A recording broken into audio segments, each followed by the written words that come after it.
Boa noite, Luiz Felipe. Entrou na sala também. Consegue me ouvir?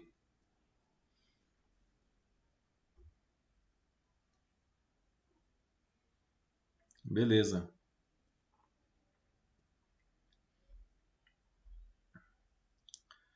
Beleza. Então vamos lá, pessoal. Semana passada a gente teve uma aula no laboratório de automação, né? Que foi praticamente um resumo do que a gente viu em eletropneumática até agora.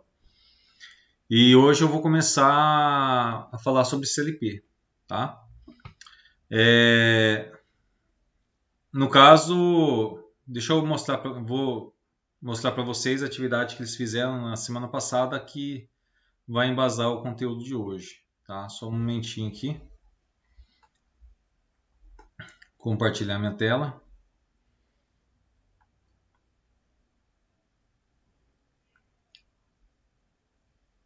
Beleza, deixa eu ver onde que está aqui a imagem.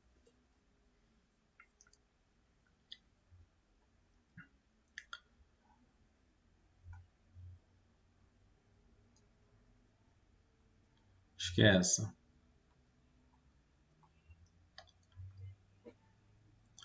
Então, pessoal, essa foi a atividade que foi.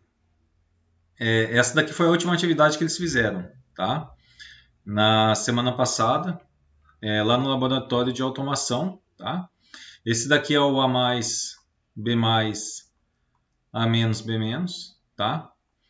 Eu tava pensando em passar o A mais, B mais e B menos, A menos, só que não deu tempo. Já estava tarde já e esse daqui parece que não, mas dá um pouquinho de trabalho porque você tem combinações que se repetem e aí você vai ter que utilizar um relé auxiliar para resolver, tá? Então, a gente vê aqui bastante fio, né? Bastante fiação espalhada aqui, né? A gente vê aqui os pistões, vê as válvulas direcionais com as suas mangueiras, né? E enfim, né? A gente olhando inicialmente, se a gente for tentar por essa foto aqui identificar o que está acontecendo aqui, a gente vai falar que está acontecendo uma gambiarra, tá? Não que é que assim são cabos didáticos, né? Então é normal ficar solto, tá? Mas o que acontece? Aqui, pessoal, o que aconteceu? Eles desenvolveram uma lógica baseada em relés. Então, aqui você tem um conjunto de relés que foram acionados, né, junto com os sensores, para conseguir desenvolver essa lógica, tá? E esse problema aqui que vocês estão vendo de cabeamento, tá? É o mesmo problema encontrado pelo pessoal da área automobilística, tá? Então, na área automobilística, o que acontecia? Muitas lógicas eram feitas dessa forma, tá? Ou seja, é feita com o quê? Feita com um cabeamento. Então, eles tinham muita lógica relés. Era muito utilizado os relés que foram utilizados por eles nessa aula prática para desenvolver as linhas de produção de automóveis, né? Só que o que acontece? Né? Quando você tinha a produção de automóveis, vamos supor assim, você tinha um capô alto, né? E aí você queria fazer um carro com um capô mais baixinho, né? O que acontece? Muitas vezes, além de alterar a linha de produção para fazer esse abaixamento, muitas vezes você tinha que fazer alteração na sua lógica, tá? E como as lógicas eram painéis, né? Painéis cheios de relés, muitas vezes ficava complicado de identificar. Se perdia muito tempo para identificar onde que um fio está chegando, onde que está levando outro fio e tudo mais, né? Então, havia essa perca de tempo na lógica relés. né? E muitas vezes não só mudava a lógica, tinha lá o painelzinho com vários relés dentro, e aí a lógica baseada nos relés, mas também muitas vezes tinha que mudar até o próprio painel de local, né? Muitas vezes tinha que alterar a linha de produção, e aí poderiam alterar até o local que estava instalado esse painel. Então o pessoal começou a pensar se poderia desenvolver um equipamento que fosse, vamos falar assim, de fácil programação, né? E que se adaptasse de forma fácil também, né? Fácil programação e também adaptação, tá?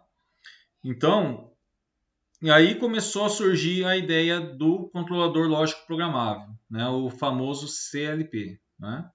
Que a gente conhece mais pela sigla, que seria esse cara que está aqui do lado que não foi utilizado nessa aula, né? No caso que esse daqui é um CLP de pequeno porte, mas partiu daí desse problema, né? A dificuldade que eles tinham com a quantidade de relés e as mudanças que muitas vezes aconteciam de forma frequente numa linha de produção de automóveis, tá? E aí até mesmo o pessoal que começou esse trabalho pioneiro, né, em relação às CLPs, acabou se separando da empresa automobilística, tá? E acabou abrindo uma nova empresa que hoje é conhecida como Schneider, tá? E agora eu não vou saber escrever Schneider de cabeça. Eu acho que é SCHI, eu acho que 2N e eu acho que é isso, tá? Mas só digitar no Google lá que aparece, tá? E eles também acabaram desenvolvendo uma das primeiras redes de comunicação digital também conhecida como Modbus, tá? A Modbus. Então, até mesmo a linguagem de configuração dos primeiros CLPs, eles eram muito parecidos, a linguagem gráfica era muito parecidas com lógicas a relés. Por quê? Né? É uma linguagem gráfica para fazer com que os engenheiros se adaptassem ao novo sistema, tá? E a facilidade do CLP é essa alteração que você tem na lógica. Você tem maior organização da sua lógica, tá? Organização da sua lógica. Né? E também você tem facilidade na configuração e mudanças que sejam necessárias, tá? Então, isso daqui seria uma vantagem do CLP, da sua utilização, tá? Então, assim, só que hoje já está bem mais desenvolvido os CLPs, né? E não trabalham somente com entradas e saídas digitais, mas também sinais analógicos, acabam trabalhando com redes digitais de comunicação. Trabalha em rede Ethernet, com comunicação à distância e tudo mais, tá?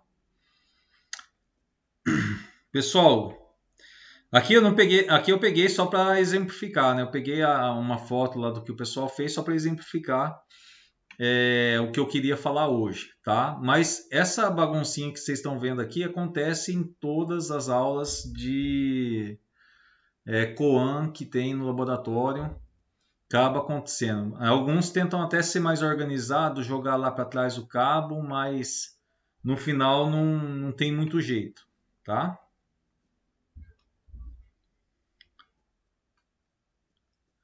Ok, Benedito? Luiz Felipe?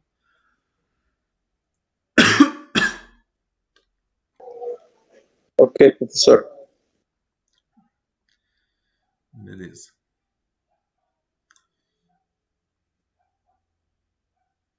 Então vamos lá. Então, controlador lógico programável, pessoal, é basicamente um equipamento eletrônico, tá? O funcionamento dele é muito semelhante, tá, a um PC, a um computador. Por quê? Né? Por causa da composição dele, né? No caso, ele tem entradas, ele tem saídas, tá?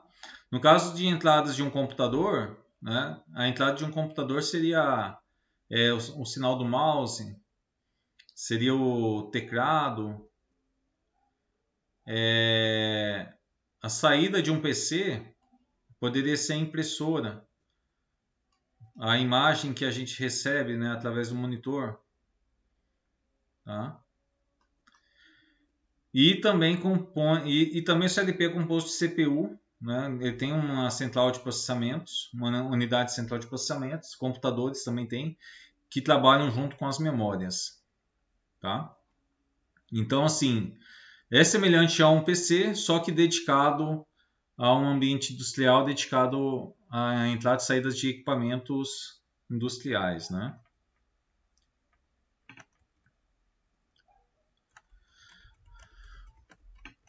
Basicamente, a gente tem dois tipos de CLP. Tá? A gente tem de estrutura fixa e estrutura modular.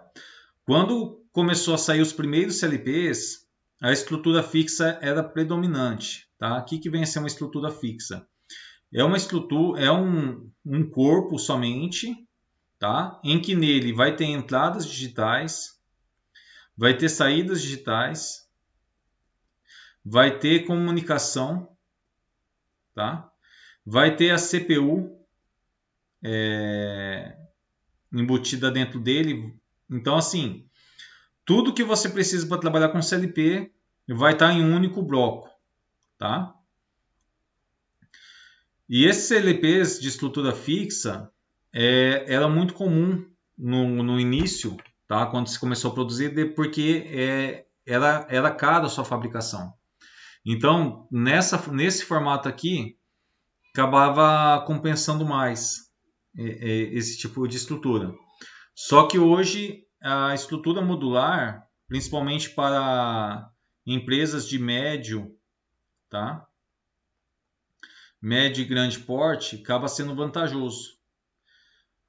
A estrutura modular é o seguinte, você tem como se fosse uma placa-mãe, tá? A gente chama ela de rack. Essa rack tem várias slots, como se fossem os conectores, tá? E aí nesses conectores você vai montar o seu CLP, tá? Esse daqui que está mostrando essa imagem, ele é estrutura modular. E aí são separados em módulos, né? Tem gente que gosta de chamar de cartões também. Então aqui você tem a fonte, tá?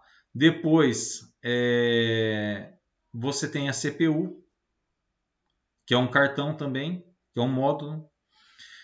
Depois você tem aqui cartões de entrada e saída. Então você vai aumentando, conforme o espaço da sua rack, você vai aumentando a quantidade de entrada e saída que você precisa. Tá? E também existe algumas racks que aqui no final tem mais uma conexão para você aumentar a rack e continuar aumentando os componentes do CLP. Qual que é a limitação em relação à quantidade de entradas e saídas que você pode utilizar? Sejam elas entradas e saídas físicas, né? Entradas e saídas digitais, né? Cada um desses pontos, ou seja através de rede, né? De comunicação. Porque na rede de comunicação, você pode ter um único cartão, tá? E aí você ter vários equipamentos pendurados nessa rede, tá? Tem vários equipamentos pendurados nesse cartão. Então lá no CLP tem tem uma única entrada, mas aqui são vários equipamentos, tá? Então o que vai ser limitante vai ser a capacidade da CPU, a capacidade das memórias. Então assim, é isso que tem que ser observado, né? Qual que é a capacidade de memória? Será que a quantidade de memória vai suportar essa quantidade de cartão de comunicação digital? Porque cada equipamento desse, quando ele vai enviar informações de entrada e alguns também vão receber informações de saída do CLP. Então, assim, isso daqui vai ocupar um espaço físico dentro do CLP, né? Um espaço físico que é a memória interna dele. Então, isso tem que ser levado em consideração na hora se for um projeto grande, tá? Na hora de mexer com CLP. Então, assim, hoje é vantagem você ter modular em empresas de médio e grande porte. Além dessa flexibilidade, você poder aumentar a quantidade de componentes. Vamos supor que queima um cartão desse, né? Um cartão desse acaba queimando. O que acontece? A maioria dos CLPs que são fabricados hoje, eles têm o que a gente chama de saque a quente. Se eu não me engano, do inglês é hotspot, eu acho, tá? O que é o saque a quente? O equipamento pode estar trabalhando, o CLP pode estar trabalhando, esse cartão queimado, você vai lá, arranca ele com o CLP funcionando e coloca outro cartão no lugar e ele volta a funcionar sem precisar desligar o CLP. Por quê? Porque na indústria, muitas vezes, imagina o seguinte, imagina que uma indústria tem lá a fábrica de açúcar, né? Tem lá destilaria, né? Tem açúcar de álcool, tem tratamento do caldo, vamos falar assim. Então tem vários setores. E aí esses setores, vamos falar assim, cada setor desse tem um CLP. Imagina você desligar todo um setor, né? Você excluir todo um setor só para tocar um cartão, né? Então isso gera muita perca financeira e perca de tempo, perca de trabalho, tá? E então assim, isso daqui chega a ser uma vantagem, né? Uma vantagem para o pessoal da manutenção, uma vantagem também para a indústria, no caso, né? Agora, numa estrutura fixa, queimou as entradas aqui da estrutura fixa, o que você tem que fazer? Você vai ter que desligar esse cara, você vai ter que levar ele para a bancada, ou se tiver a memória, se tiver o código dentro dele, coloca outro no lugar, coloca para rodar e leva esse cara para manutenção. Mas teria que desligar esse da estrutura fixa para poder arrumar essas entradas que queimaram e dar manutenção nele, tá? Então, o modular tem essas vantagens, tá? A estrutura fixa ainda é muito utilizado, tá? Tanto, principalmente assim, processos pequenos, às vezes tem CLP só para um equipamento. Tem um grupo de colegas meus, quando eu morava em Carapó, eles desenvolveram um controle de iluminação do pessoal do mercado extra, né? Eles queriam que cada horário do dia tivesse uma quantidade de iluminação acesa, diferente. E eles pegaram um CLP de pequeno porte e desenvolveram. Então, assim, para pequenas aplicações, aplicação em um único equipamento, dentro de escolas como o IFE, o Senai, né, acaba sendo até, vamos falar assim, pode ser aplicado, né? Tem essa aplicação, né? Ou o cara quer fazer vamos falar assim, uma automação residencial, por exemplo, pode utilizar de estrutura fixa, pequeno porte, né? Porque não é algo tão urgente, tão importante. Quer fazer de um equipamento. Então, assim, para pequenas aplicações, né, é muito utilizado e também acabam sendo mais baratos hoje em dia em relação ao modular, né? Então, assim, pequenas aplicações acaba sendo viável a estrutura fixa, tá?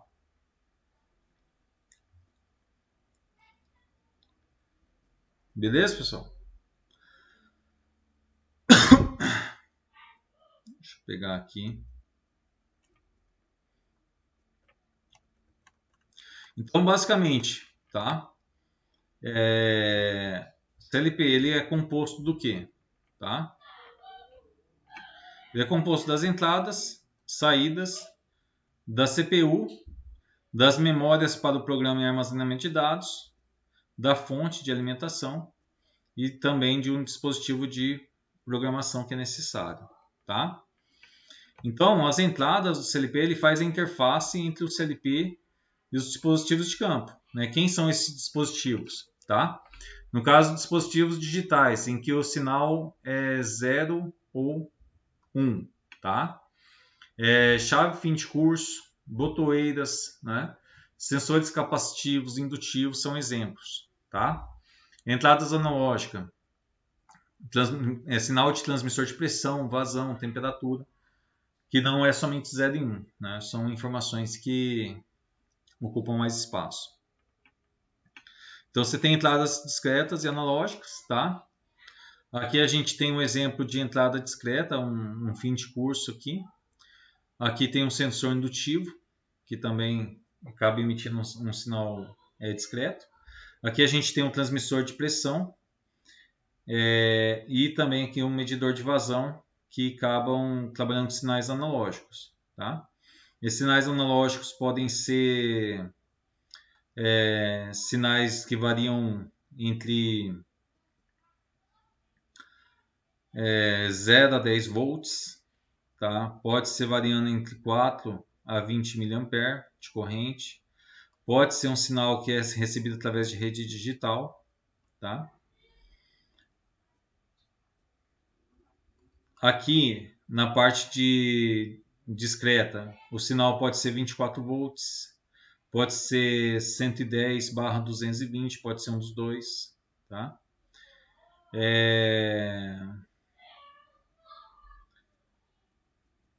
Pode ser um sinal somente de curto, vamos falar assim, um jumper, né? Sem tensão nenhuma, muitas vezes só acabando zerando a resistência também, tá? 5 volts também pode ser um sinal de digital, tá?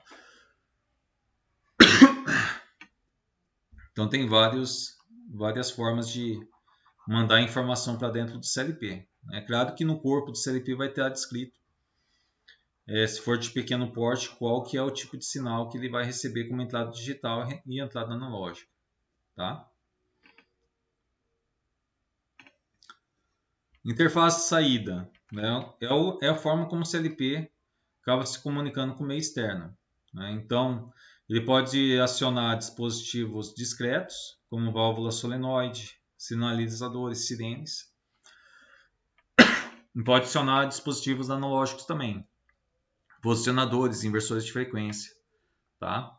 Resistência de aquecimento também, apesar de ser a maioria das resistências de aquecimento serem liga e desliga, você pode mandar para um dispositivo que vai tratar um sinal PWM que vem da saída digital do seu CLP, e aí você acaba trabalhando de forma até analógica com esse aquecimento, tá? Não que vai ser um sinal analógico em si, mas você consegue controlar qual que é a temperatura de aquecimento aí.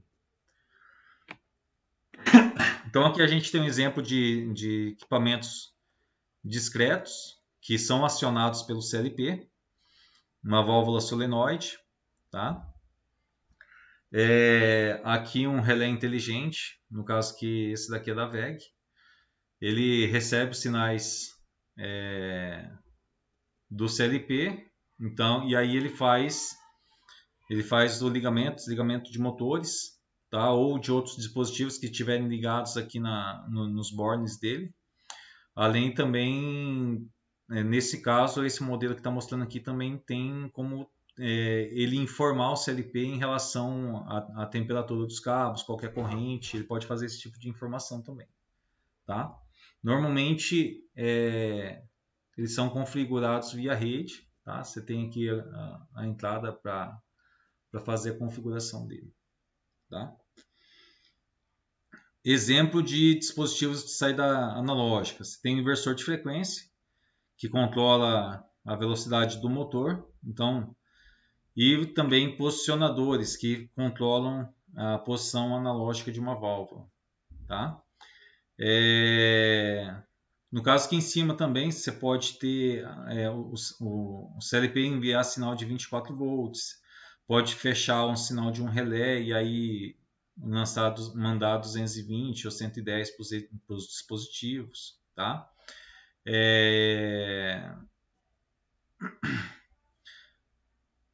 Então, esses daqui são os mais comuns, né? 24 e 220. Também pode ser um sinal através de rede digital, tá? E aí é interpretado pelo equipamento que receber, no caso, como esse relé inteligente da WEG, tá? O sinal para o inversor, o CLP pode enviar sinais analógicos de 4 a 20 também. Os mais comuns, né? 4 a 20, 0 a 10 volts, tá? Pode também mandar através de rede um sinal de comando para esses dispositivos.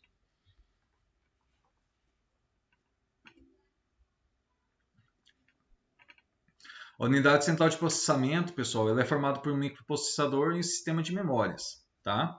E aí, na parte do sistema de memória, a gente tem duas partes da memória. A gente tem uma chamada memória de operação, que ela contém um programa de execução que ele é responsável pelo funcionamento do CLP, tá? Ele é semelhante a BIOS do computador, né? Então, vamos falar assim, o seu computador, ele tem um programa que não é, vamos falar assim, ele é mais importante do que o Windows para colocar o computador para funcionar. É um programa que não pode ser apagado, né? É um programa responsável pela execução do seu computador, do seu PC. Então, todo computador que você compra, no notebook, vem com esse programa de execução. Ele que gerencia a questão como fala, os relógios internos do seu PC, do seu notebook, como que vai funcionar o seu notebook, como que está configurado para ler os HDs, as memórias e tudo mais. Tá? Então, esse programa de execução ele não pode ser apagado. Então, tem uma parte da memória que trabalha junto aqui com o microprocessador dentro dentro da CPU, tá? Que é responsável pelo princípio de funcionamento do seu CLP, tá? E essa aqui a gente não mexe, tá? E também tem uma parte da memória chamada memória de aplicação, tá? Essa memória de aplicação é onde você vai escrever o seu programa, tá? Aqui é a parte que você pode falar para o seu CLP o que você quer que ele faça, tá? Então essa parte aqui, o programa de aplicação é editável, tá? Ele acaba sendo editável. E também, além desse programa de aplicação que fica nessa memória, também tem a tabela de dados, que é uma tabela auxiliar para as informações que você vai ter de entrada, saída e também status do seu CLP. Tá? Então, e aqui ele está falando basicamente qual que é a estrutura de trabalho da sua CPU. Ela, no caso, ela lê as entradas que você tem disponível, executa a lógica do programa de aplicação, tá? E controla as saídas conforme essa lógica aqui que você colocou. Tá? E a interface de configuração do CLP. Tá? Existem programadores de mão. Tá? Muitas vezes tem CLPs de pequeno porte que esses de estrutura fixa, que tem uma telinha nele e aí você pode fazer configuração através dessa telinha. Aí tem os botões para cima, para baixo aqui dos lados, que você acaba utilizando para configurar através dessa tela. Tá? E tem também, e é o mais fácil de trabalhar, a maioria trabalha com isso, software de programação. Tá? Então, os fabricantes CLPs, cada fabricante tem o seu programa, a maioria não aderiu a uma plataforma única para fazer essa programação. Tá? E aí é mais fácil de você visualizar o que está acontecendo dentro do CLP e fazer a configuração do seu CLP. Tá?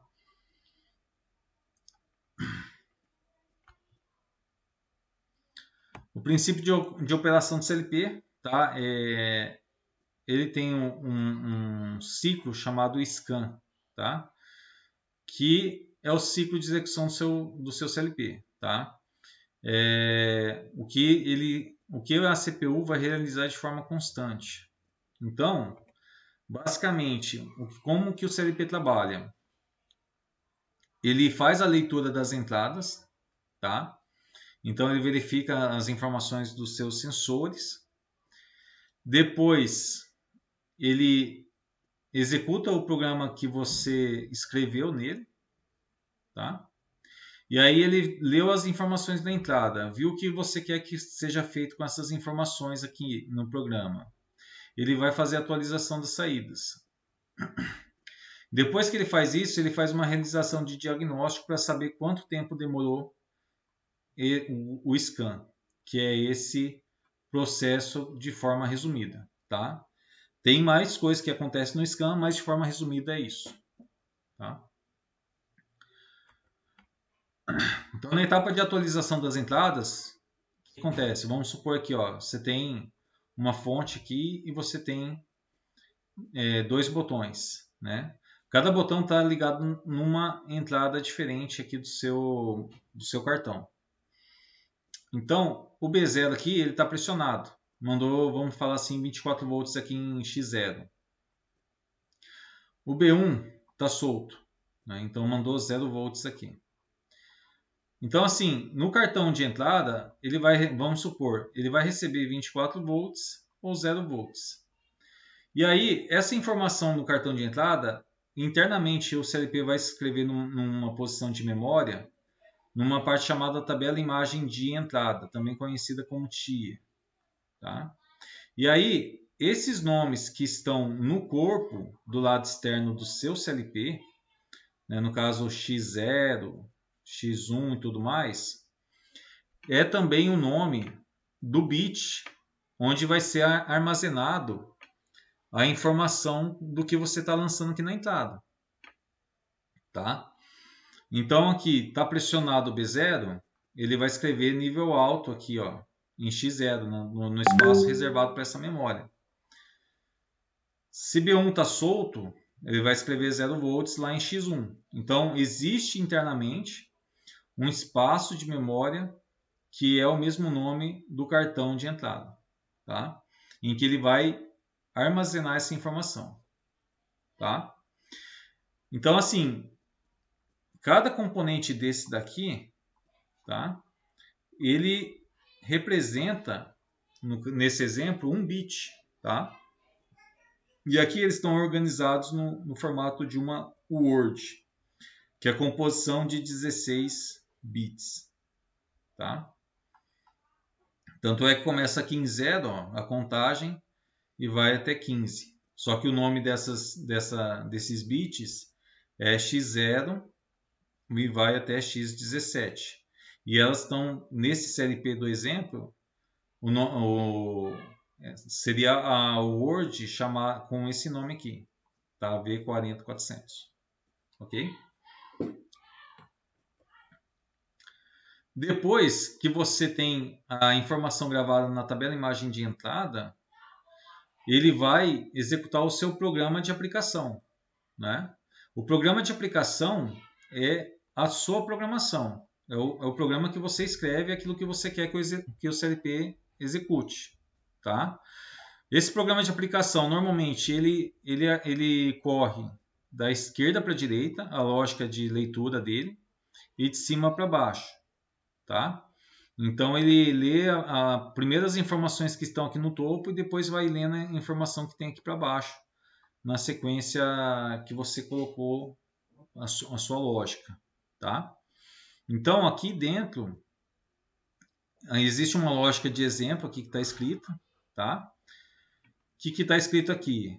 Né? Se X0 for acionado e X1 não for acionado, é para acionar a saída Y0. Então o CLP está entendendo que isso daqui é o que você escreveu e aí ele executa esse programa. E aí o que ele faz? Ele atualiza uma tabela chamada tabela imagem de saída, que também é um espaço de memória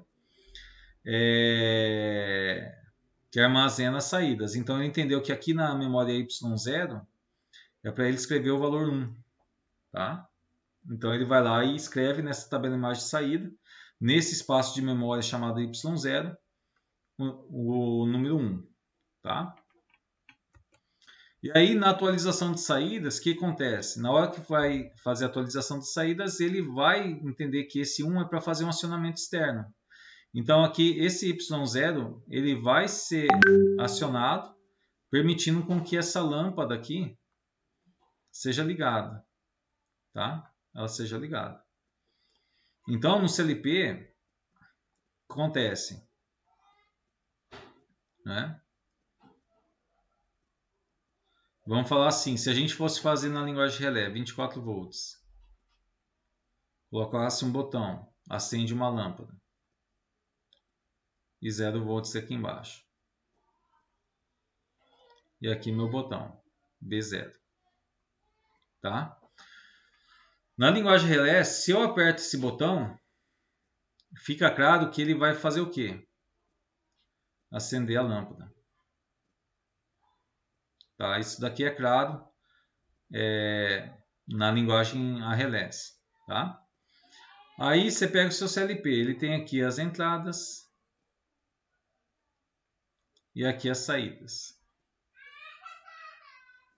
E aqui no meio tem a CPU. Então, vamos falar assim, você tem 24 volts aqui. Você tem o mesmo botão B0. Né? Você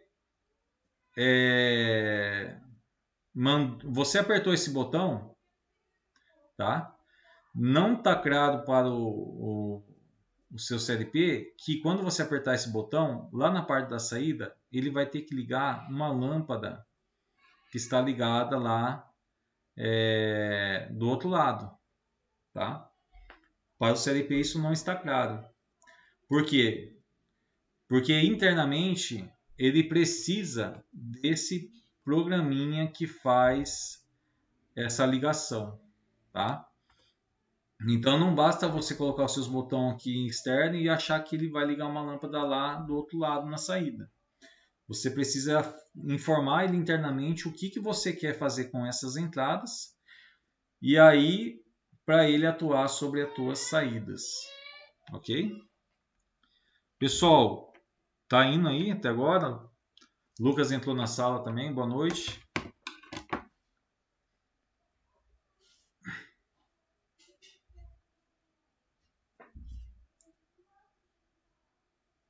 Tranquilo?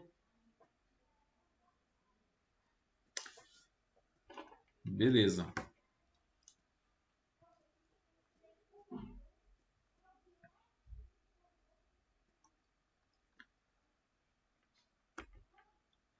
E aí, pessoal, depois que ele faz isso, a última etapa do scan é a realização de diagnóstico, tá? Em que ele calcula o tempo do scan, chamado scan time, tá? Que foi o tempo necessário para a execução do scan pela CPU. Normalmente isso fica na casa de 10 milissegundos até 30 milissegundos. Se for 30 milissegundos, é que a lógica está pesada, mas normalmente é menor do que 10 milissegundos para pequenas aplicações. Tá? E 30 milissegundos é o tempo normalmente de um scan assim, quando está muito carregado. Tá? E aí você também tem uma parte chamada controle de watchdog. Tá? Que é o tempo máximo permitido para a execução do scan. Isso daqui a maioria do pessoal deixa desligado, tá?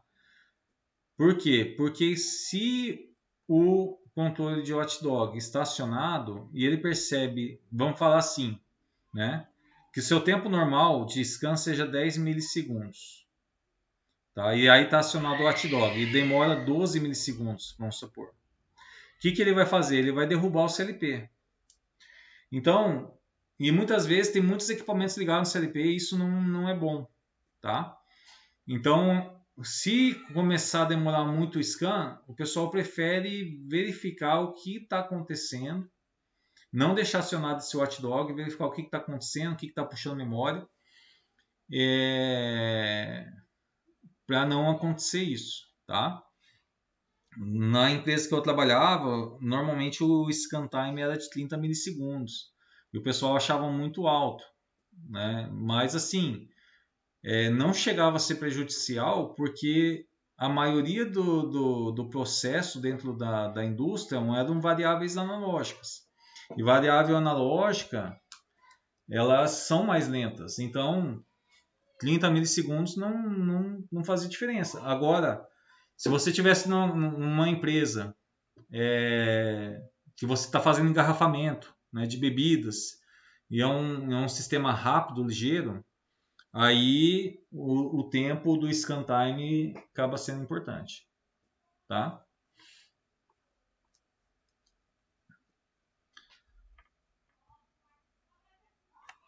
O que influencia esse tempo de scan, tá?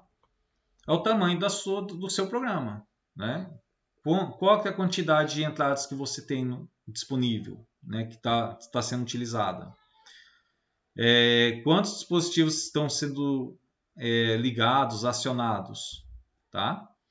Qual que é o tamanho do seu programa? Então, tudo isso influencia. Quantidade de entrada, quantidade de saída, tamanho do programa, né? O que ele está fazendo? Está pegando dispositivos como sensor de temperatura, variável analógica com variável digital e tal, uma mistureira. Então, tudo isso acaba influenciando no tempo de scan. Tá? Para programar o CLP, tá, existem 5 linguagens que foram definidas por essa norma, tá, internacional. Existem alguns equipamentos que não entram, que não utilizam uma dessas linguagens de programação, e aí são definidos como CPs, né? Que são controladores programáveis. Então, tem alguns equipamentos que são programáveis, mas por não utilizar essas linguagens definidas de forma internacional, não acaba levando a sigla de CLP. Tá? E as linguagens são ladder, lista de instrução, texto estruturado, diagrama de bloco, diagrama funcional sequencial. Tá? A linguagem ladder, pessoal, ela foi a primeira linguagem a ser desenvolvida. Tá? Ela leva esse nome porque ela lembra uma escada. Tá? Então a sua programação vai formando como se fosse uma escadinha. Tá? Você tem essa barra da esquerda, essa barra da direita.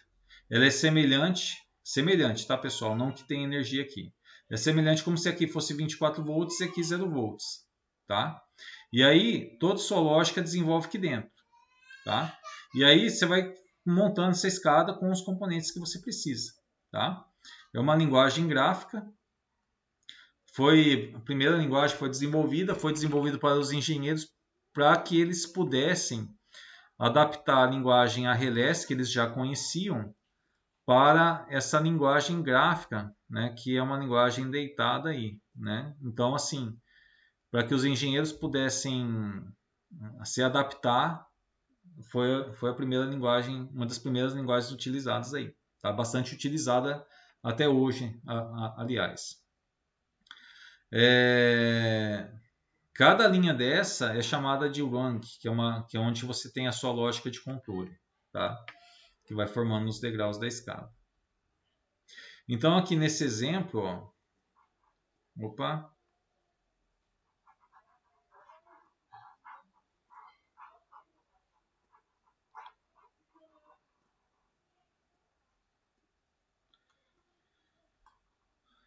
nesse exemplo aqui, o que está falando? Que se for acionada essa memória I0.0, é para acionar essa saída que está ligada ao motor, a saída que é 0.0. Então, se for acionada essa entrada, liga esse motor. Tá? É isso que está falando essa linha. Lista de instruções, pessoal, é uma linguagem semelhante a Assembly. Tá? Ela é uma linguagem próxima à linguagem de máquina. Tá? O que significa isso? Significa que é a linguagem de máquina? A linguagem de máquina é 0 e 1. A única coisa que CLP entende, computador entende, é 0 e 1. Tá? Então, quando você escreve numa linguagem de baixo nível, né, uma linguagem assim mais próxima da linguagem de máquina, a velocidade de trabalho é maior. Tá? Por quê? Porque para a CPU, isso daqui ele consegue entender de forma mais rápida.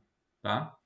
Essa linguagem de baixo nível, vamos falar assim, para entendimento humano, ela ela é interpretada de forma rápida, tá? É a mesma coisa de você falar assim, né? Vamos dar um exemplo, né? Você é brasileiro.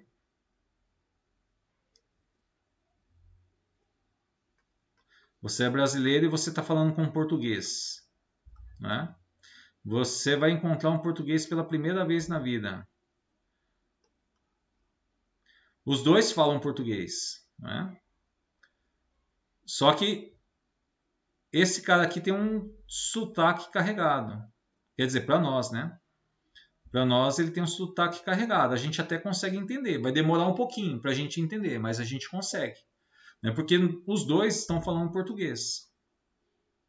Tá? Então, assim, ou para ser mais próximo desse exemplo aqui, eu sou brasileiro, falo português, o cara aqui fala espanhol. Né? Apesar da gente não dominar espanhol, a gente até consegue entender muita coisa do que os caras falam. Né? São bem próximas. Apesar da gente não dominar a língua espanhola e tudo mais. Então, assim, é mais ou menos o que acontece aqui quando a gente utiliza sempre. Então, assim, se você tem que... velocidade é importante, né? Vai para sempre. Quer dizer, vai para a lista de instruções, que é uma linguagem mais rápida para ser executada pelo seu CLP do que uma linguagem gráfica como a Ladder. Tá? E aqui, esse comando aqui é o mesmo do anterior. Né? Se carregar em 0.0, aloja essa informação em Q0.0. Tá? Então, essa lógica que está desenvolvida é a mesma coisa que estava no slide anterior. Tá?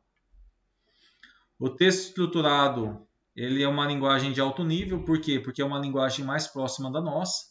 Tá? Só que para a máquina é mais difícil de entender, interpretar. Tá? Então ela tem estrutura de bloco, suporta instruções condicionais. Então, if, while, tá? acaba fazendo parte desse texto estruturado. Né? Então, para nós conseguirmos fazer o código fica mais fácil. Então, aqui tem um exemplo de if end, if, né? No caso, se for acionado em 0.0, então que 0.0 eu quero que seja acionado. Tá? Então, ela é de alto nível porque se aproxima da nossa linguagem humana. Aí. O diagrama de blocos, tá? É uma outra linguagem gráfica. Ela é apropriada quando você tem fluxo de dados, tá? Entre componentes de controle. Então, por exemplo, você vai ter que fazer rotação de dados, né? Você pode utilizar blocos que são são mais fáceis de trabalhar com essa rolagem de dados. Você tem um fluxo grande de dados, acaba sendo mais fácil, tá? Mas também aqui no caso estou utilizando, por exemplo, bloco end, né, para fazer aquela primeira lógica de se a entrada aí 0.0 fracionada que aciona aqui 0.0, tá? Só que aqui, pessoal, acontece na Ladder você tem uma sequência, tá? Do que está acontecendo, né? A lógica acontece aqui da esquerda para a direita, de cima para baixo. Aqui na linguagem de blocos, os blocos ficam soltos. Tá? Então, muitas vezes você não sabe quem está sendo executado primeiro numa linguagem de blocos. Tá? Muitas vezes você não sabe o que está acontecendo. Tá? Por isso que para fluxo de dados acaba sendo mais interessante. Tá? Mas existe já hoje muita estrutura que acaba utilizando aquilo que foi desenvolvido só para a linguagem de blocos e está sendo aplicado dentro da Ladder também. Tá? E o diagrama funcional sequencial, que é a última linguagem, não é tão vista assim, tão conhecida. Tá? A maioria das pessoas vê essa linguagem gráfica só como uma forma de estruturar seu programa. Ela é sim uma forma de estruturar programa, mas também é uma linguagem gráfica. Tá? Existem CLPs que utilizam essa linguagem para fazer programação e ela é muito útil quando você tem um acionamento sequencial, tá? Então você tem equipamentos que trabalham com etapas. Ah, tem que fazer isso primeiro, depois acontecer aquilo e isso e tal. Então assim, você tem um acionamento sequencial, uma etapa que tem que ser respeitada, essa linguagem acaba sendo útil, né? Vamos falar assim, 2 semáforos, né? Você tem que controlar a sequência que está acionada essa lâmpada e essa lâmpada também, depois essa e essa. Então o sistema sequencial acaba facilitando o acionamento, né, desses semáforos aí, porque existe uma sequência de acionamento deles, tá? Deixa mais fácil de entender o que tem que ser acionado naquela etapa, tá? Aqui tem a transição. Se for acionada essa entrada, entra na etapa 1 e aí aciona Q0.0. Tá? E é só. Tá? Aqui é a referência de onde que eu tirei as informações. Tá? Tem essa listinha aqui, né? De exercício. Deixa eu ver aqui.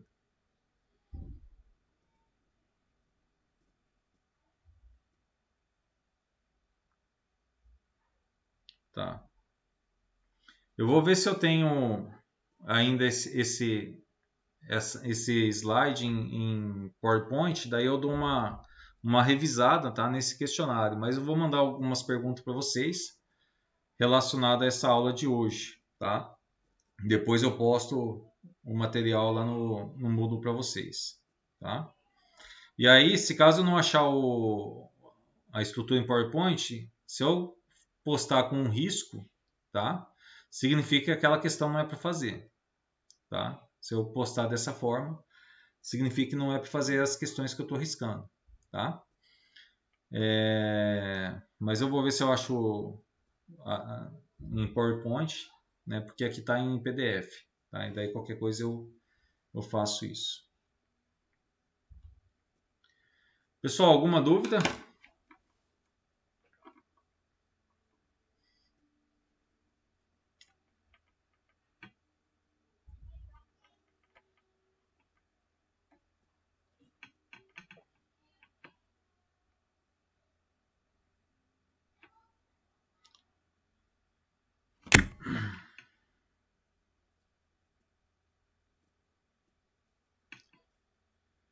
Pessoal, o Marlon e o Maicon, tá? Foram no IFE e eles parece que trabalham junto. Acho que o Benedito também trabalha junto com eles. E aí eles comentaram que o CLP era da Ferton que era utilizado lá dentro, tá? Eu tentei ver se eu achava esse programa da Ferton para baixar, se tinha simulação, tá? Eu não conseguia baixar esse programa, né? Até seria útil se eu conseguisse, porque fica mais próximo do que eu acho que parte da turma acaba vendo no dia a dia, tá? Mas acabei não encontrando esse programa de forma gratuita para ser abaixado, tá? Então, ou eu vou trabalhar com o Click, tá, da VEG, ou senão eu trabalho com o Tweet Switch, que é da Schneider, tá? Configuração de CLPs Schneider, para a gente fazer as simulações, tá? No caso, hoje é dia 12, semana que vem, dia 19, tá agendado mais uma aula prática com a turma, tá? Depois eu mando mensagem pessoal para saber qual é o interesse, se vai querer participar ou não. Aí, no caso, eu faria... Estava comentando com eles que ia fazer partida direta e partida direta com reversão.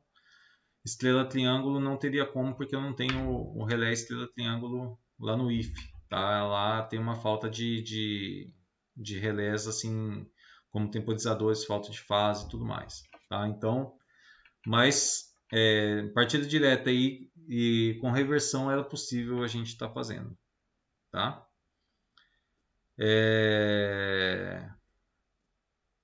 Manda antes. Eu vou mandar essa semana, né, lá no grupo perguntando quem vai poder no dia 19, tá? E não tem como eu ser outro dia porque outros dias já tenho aula agendada já, tá? Então dia 19 ficou marcado nossa aula para ser lá no IF, tudo bem?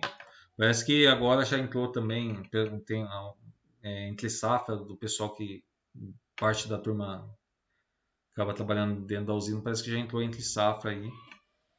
Parece que está mais tranquilo, está no horário comercial, né? Ok, pessoal? Então, sexta-feira que vem, a aula vai ser no IF, tá? E a gente vai fazer essa parte.